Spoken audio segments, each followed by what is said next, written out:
Hey guys, so for today we will be doing the DIY charcoal mask. I actually have this activated charcoal that I bought from Shopee. I will link them down below. And I also have some non-toxic Elmer's glue.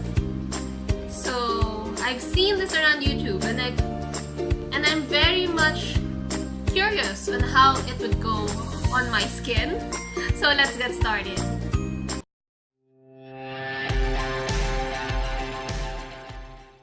Without further ado, let's start making this DIY charcoal mask. I got these Elmer's glue from National Bookstore.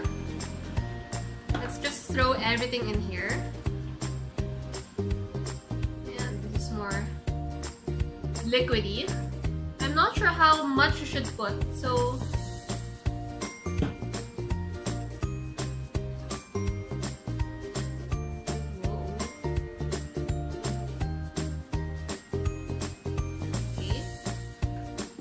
this is too much, but we'll see if it can cover my entire face. Also, there's no ratio as to how much you should put. So that's our Elmer's glue. Let's start with activated charcoal. Medyo messy siya, so you have to be very careful.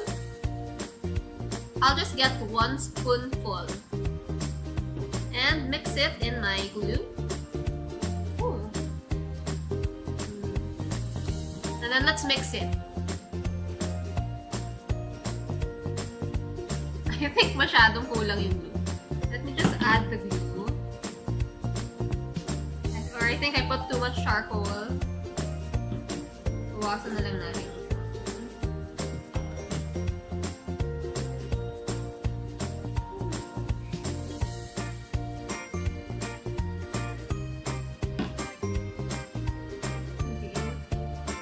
I'm mixing them together.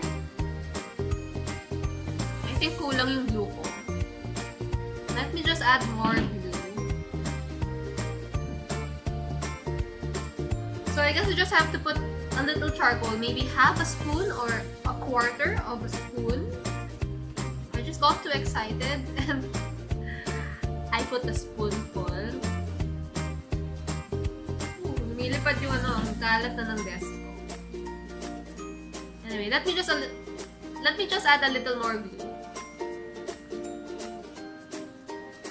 Now I'm kind of regretting dapat siguro tinali ko yung hair ko. I feel that this is going to be really messy. Because my desk is really messy right now. I added a little more glue. Let's mix it in. Make sure that everything is mixed evenly between the powder and the glue.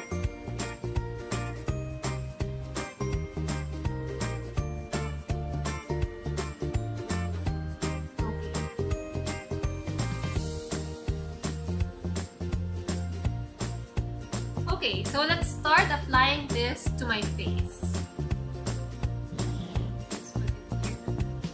Okay, so let's start applying this to my face. Consistency is just right. I'll just use my fingers. Whoa. Alat siya. Oh, it smells like glue. It doesn't smell good because it smells like glue.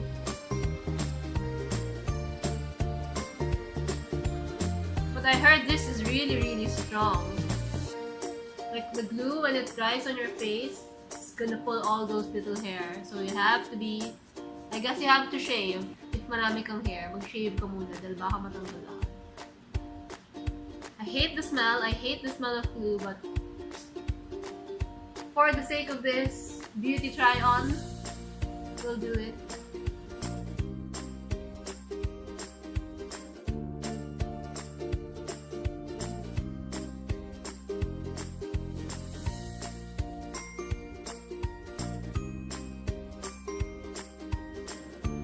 Make sure that the edges are thick para mabunot mo siya in one piece.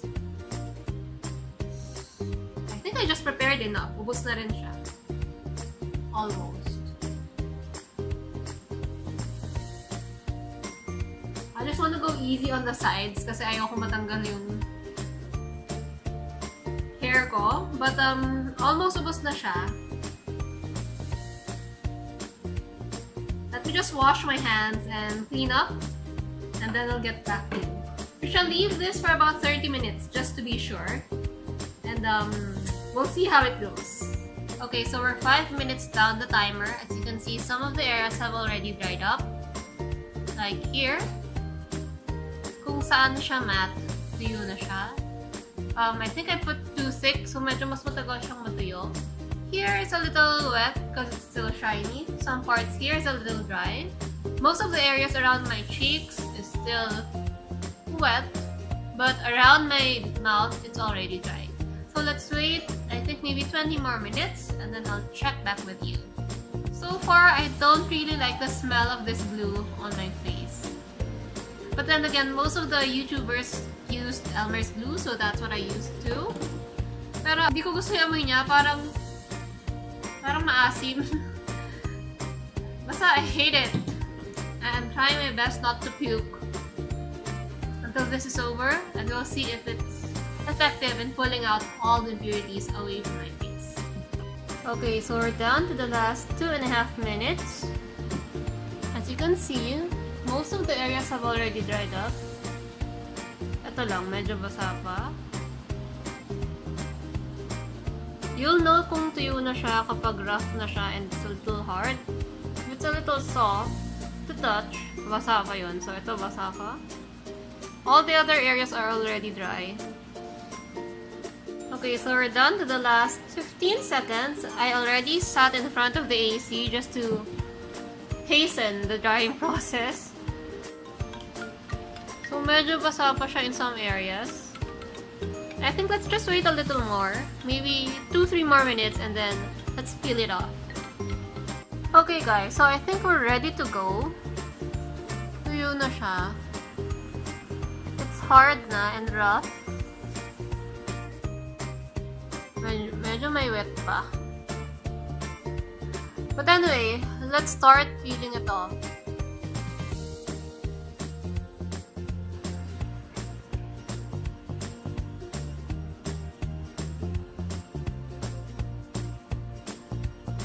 Some parts are a little wet. Wet na. There you go.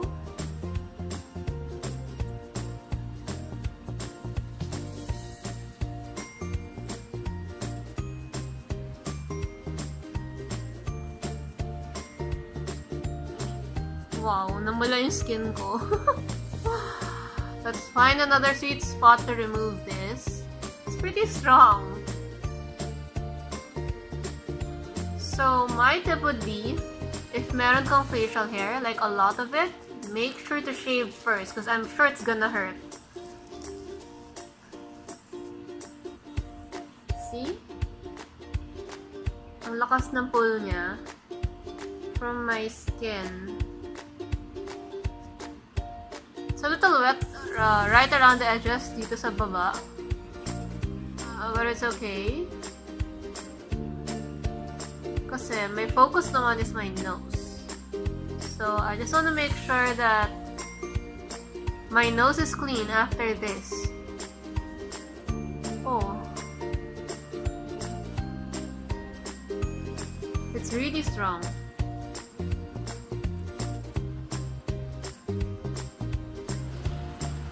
Okay, so let's just go around my face.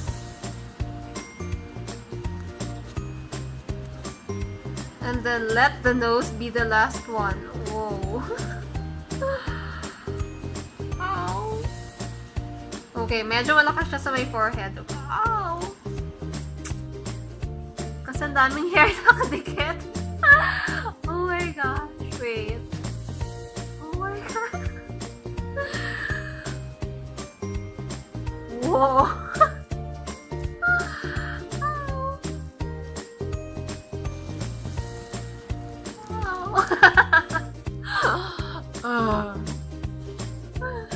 Okay, let's do it again.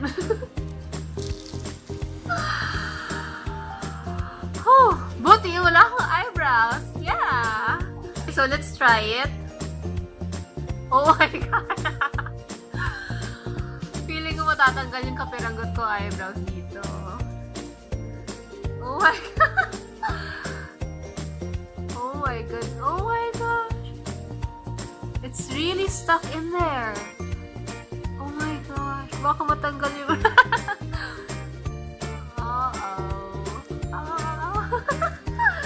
Oh my gosh, feeling ko natanggal yung brows ko.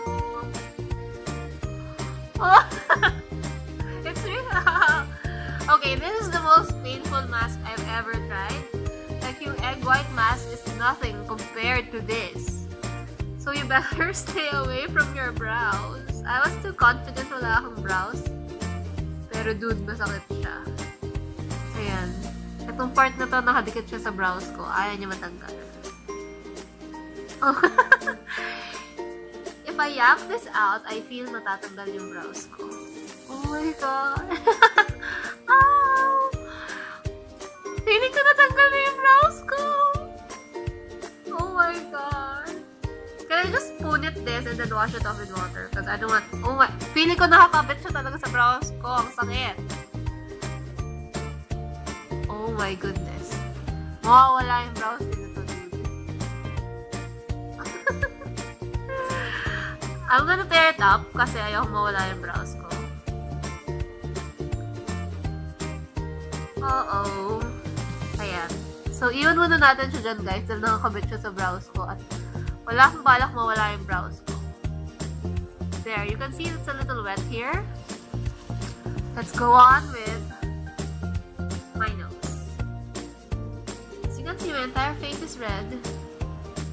I hope it's not an allergic reaction with the glue.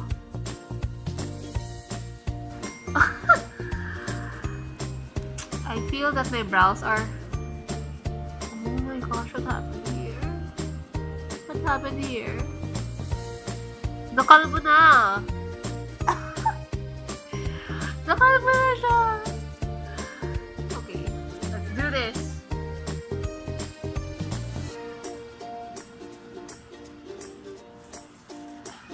Okay, let's check with my brows. I hate the smell of the glue.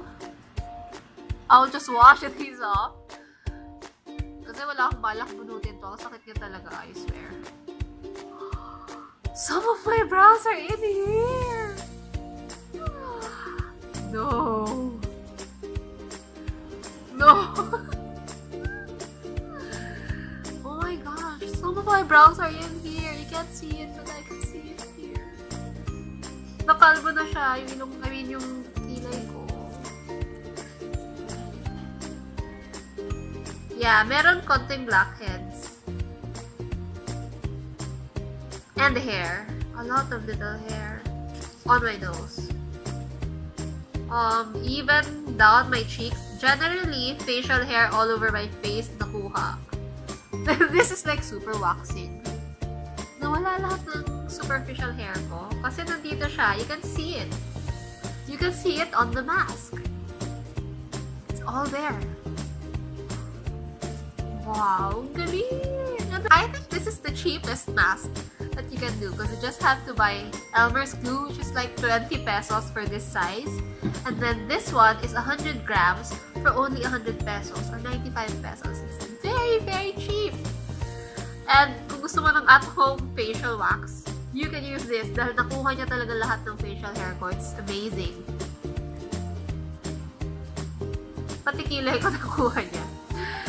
Hoo-hoo. Yeah, hair is all over the mask. Here on the part where my nose is supposed to be, puro hair, and may konting whitehead. Like very little because I just removed the big ones yesterday. So meron na lang mga maliliit and it's there. It's amazing. This is so cheap. I guess the DIY mask really works. See? Oh my god. I just feel bad for my brows because I murdered it.